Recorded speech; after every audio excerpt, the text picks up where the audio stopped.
is Monday, August 10. Welcome to CGN News. Voters in Trinidad and Tobago will go to the polls today to elect a new government. There are reportedly an estimated 146 candidates contesting the 41 seats in today's election. The ruling People's National Movement, the PNM, is the only party fielding candidates in all constituencies. The main opposition, United National Congress, UNC, are not fielding candidates in the sister isle of Tobago, but its leader, Kamal Pasad Bisesar, is confident of returning to the corridors of power. She was ousted by Keith Rowley's PNM in the 2015 general election. More than 1 million people are eligible to vote. Prime Minister of Jamaica, Andrew Holness, is expected to call the general elections for the week before the new academic year starts on September 7. Party insiders told the Gleaner that the likeliest dates are September 2 or 3 to avoid interrupting the return of students. Those dates take into consideration the minimum required periods before and after nomination day and the tradition to not stage elections on a weekend. Holness, leader of the ruling Jamaica Labour Party, the JLP, will be casting a worrying eye on the surge of coronavirus cases locally that shot past the 1,000 mark. The People's National Party, PNP, and the JLP have now confirmed representatives for all 63 constituencies. The Cayman Islands borders will remain closed until October 1 as a result of the continued spread of coronavirus, especially in the United States. On Friday, the government, in a statement, said Cabinet decided to extend the border closures for an additional 30 days. The borders were initially expected to reopen September 1 under a phased plan announced last month by Premier Alden McLaughlin and Deputy Premier Moses Kirkconnell. According to the statement, after monitoring the rate of infection in other countries, particularly the United States, where the pandemic is still widespread, the planned reopening will be delayed.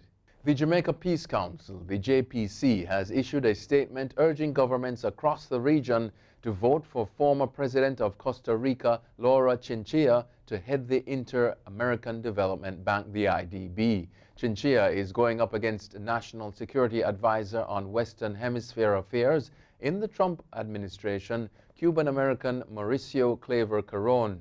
The IDB elections are set for September 12 and 13.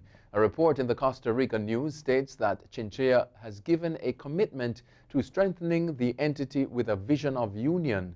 The current IDB president is Luis Alberto Moreno of Colombia. Rehearsals for the state funeral for former Prime Minister of Barbados, Professor Owen Arthur, were held in Spadestown, St. Peter today. The service will be held on Friday at the St. Peter Parish Church at 2 p.m. It will be followed by the interment at the Mount Pleasant Memorial Gardens, Ben Hill, St. Peter. Starting tomorrow, condolence books will be available at government headquarters, the administration building of the University of the West Indies, and the Spadestown Library. The body of the late Prime Minister will lie in state in Parliament buildings on Wednesday and Thursday. During this time, mourners will file past the closed casket and sign the condolence books, which will be available on both days. Overseas now, a ship that ran aground off Mauritius, leaking tons of oil into the ocean, is breaking apart, the country's Prime Minister has said. More than 1,000 tons of fuel has seeped from the bulk carrier MV Wakashio into the sea of southeast Mauritius, polluting the coral reefs, beaches and lagoons that lure tourists from around the globe. A further 2,500 tons remain on board the stricken vessel, which ran aground on a reef on July 25, but only started oozing from a crack in the hull in the past week. According to The Guardian, experts warn a further rupture could unleash a spill that would be catastrophic for the fragile coastal ecosystem upon which Mauritius and its economy relies. A California church held indoor worship services Sunday despite a judge's temporary restraining order barring the church from doing so. Pastor Rob McCoy led 3 services in defiance of coronavirus health orders at Godspeak Cavalry Chapel in Ventura County's Newberry Park. The services came Sunday as the number of confirmed coronavirus cases in the U.S. hit 5 million, by far the highest of any country. McCoy told congregants during the final 90-minute service that he was not being disobedient to the judge's order, he was being obedient to God's order. A Ventura County Sheriff's spokesman reportedly did not immediately respond to an Associated Press request on Sunday for a comment.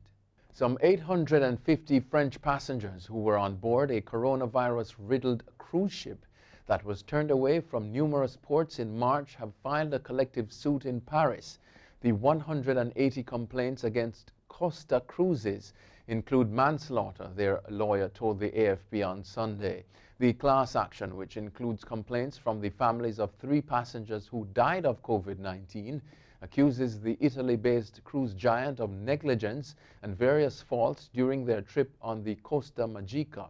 From March 6 to 13, the ship was refused permission to dock in most of the Caribbean islands it visited, including Trinidad and Tobago, Grenada, Barbados, and St. Lucia. Costa Cruises, which is part of the Carnival Group, has suspended its trips worldwide until August 15 due to the pandemic. The decision last week by U.S. President Donald Trump to order American firms to stop doing business with WeChat has sent shockwaves rippling out, the BBC reports. The billion-user app is primarily a social networking platform used by the Chinese diaspora in the U.S. to keep in touch with loved ones back home. It can also be used for a host of daily activities like shopping, gaming, and even dating. But WeChat is seen as a key instrument of China's internal surveillance apparatus. In an executive order, Trump labeled WeChat a threat to U.S. national security. WeChat's owner, Tencent, has been ordered to sell the app by mid-September or face a ban on U.S. operations. Facebook founder Mark Zuckerberg has seen his personal wealth rise to $100 billion after the launch of a new short-form video feature.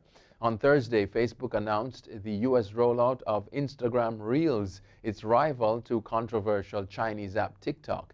Facebook shares rose by more than 6% Friday. Zuckerberg holds a 13% stake in the company.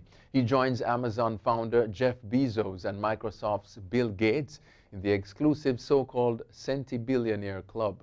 That's it for CGN News. I'm Scott Wilson. Thanks for watching.